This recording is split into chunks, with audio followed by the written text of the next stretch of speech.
First, let's talk about the aircraft's weight and balance. Understand that the center of gravity, CG, plays a vital role in aircraft stability. To determine the CG by measuring reactions at the wheels and adjusting the CG along the horizontal z-axis on a flat/level surface. This allows us to analyze weight distribution and ensure the CG is optimized for control and safety. If the CG shifts too far aft, beyond 0.156 meters from the mean aerodynamic chord's leading edge, the aircraft becomes tail-heavy and could tip over when on the ground. Nose-heavy tipping point is negative 0.38 m from the leading edge of the wing. The CG was calculated to be 25% of the Mach from the leading edge of the wing. If the center of mass is too far aft, it can lead to stability issues and increase the risk of a tail strike or a stall. Here you can see the calculations of the moments to verify this information. Moving on to static thrust, we can measure this using a thrust cell.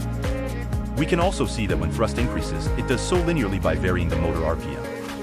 This data is essential for calibrating the thrust needed throughout different phases of the flight. However, remember that thrust during flight will differ from static thrust due to the effects of wind on the propeller. Calibration of the static thrust and engine RPM helped in predicting how the aircraft will perform under various conditions by varying the percentage throttle.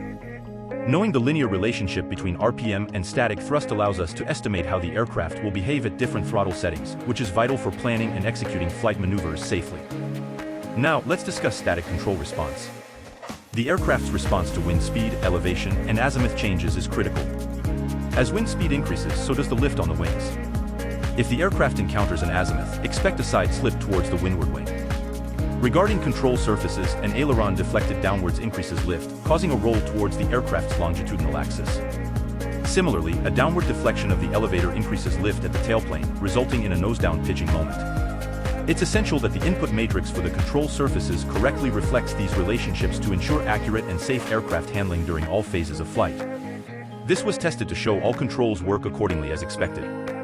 Let's explore the control response and how various factors impact the Albatross UAV's performance. As the pilot, you can be sure that the control mappings are correct and have been tested using the data logger for validation.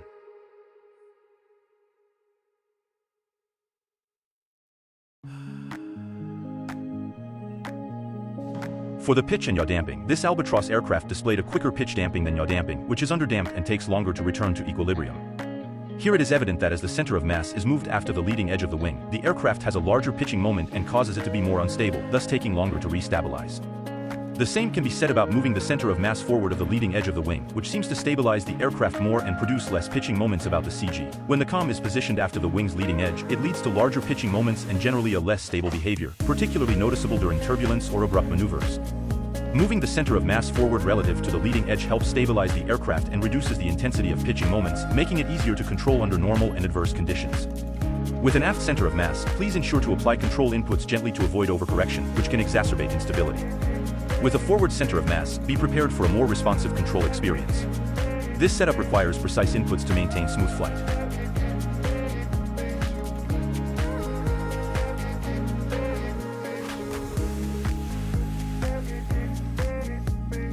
If the thrust line is above the center of mass, when power is increased, the thrust will tend to pitch the nose of the aircraft downward. Conversely, reducing power will cause the nose to pitch upward. This configuration can help in managing pitch attitude, especially in power changes during flight, but might require more control input to maintain level flight. When the thrust line is below the center of mass, the effects are opposite. Increasing power will pitch the nose up and decreasing power will pitch it down. This setup is less common but can be seen in some aircraft designs.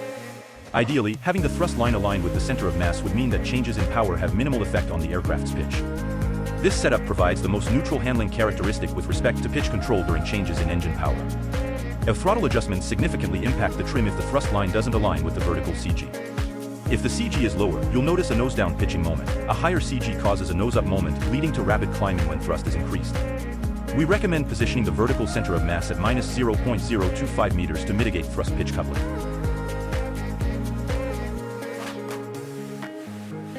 Throttle adjustments significantly impact the trim if the thrust line doesn't align with the vertical CG. If the CG is lower, you'll notice a nose-down pitching moment. A higher CG causes a nose-up moment, leading to rapid climbing when thrust is increased. We recommend positioning the vertical CG at 0.02 meters to mitigate thrust pitch coupling. At low angles of attack, the lift coefficient increases, which means you gain more lift as you gently raise the nose. This relationship is nearly linear up to a certain point, ideal for smooth and controlled takeoff and climbing.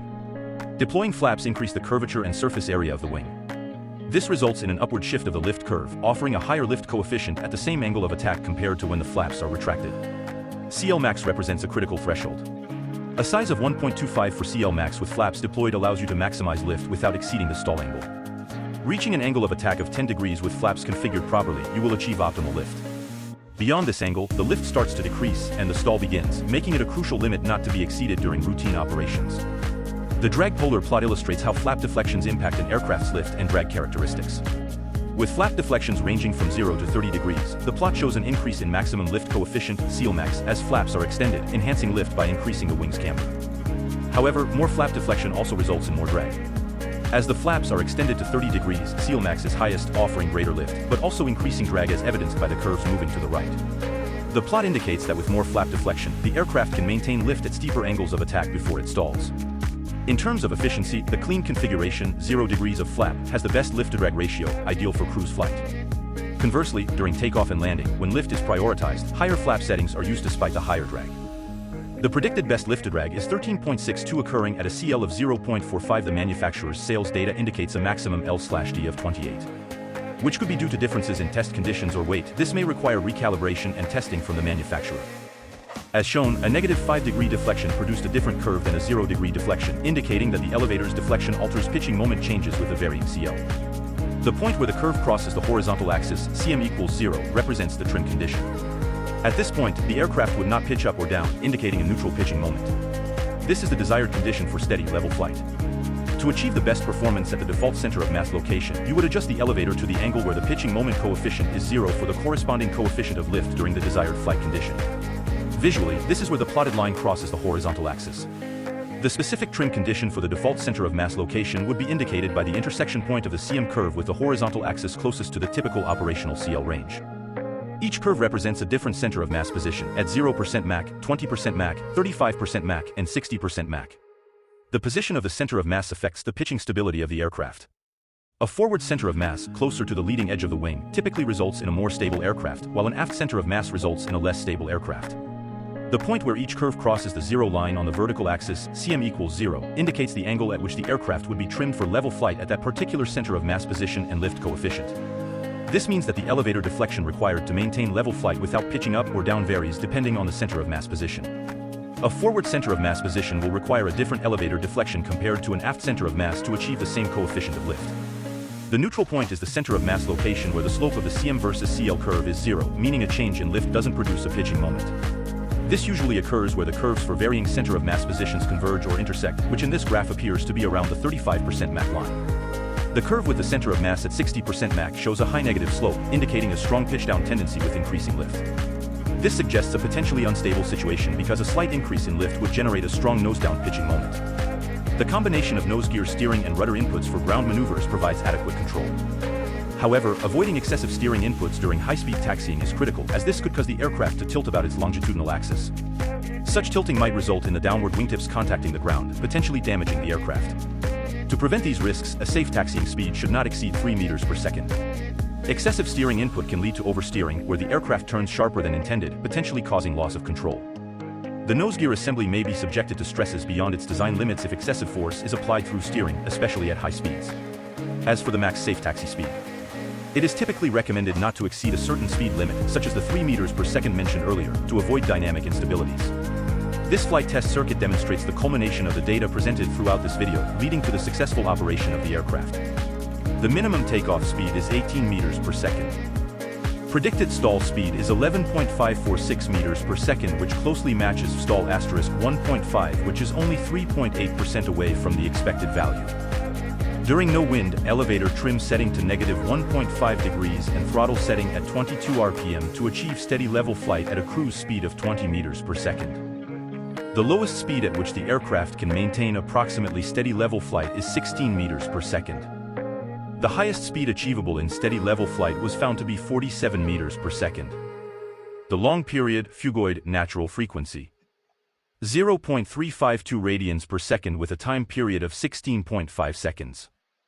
The target flight altitude is 30 m and the target cruise speed is 20 meters per second throughout the flight. This flight test circuit represents the practical application of all the data I've discussed in this briefing, ensuring you're fully equipped for a successful operation of the aircraft.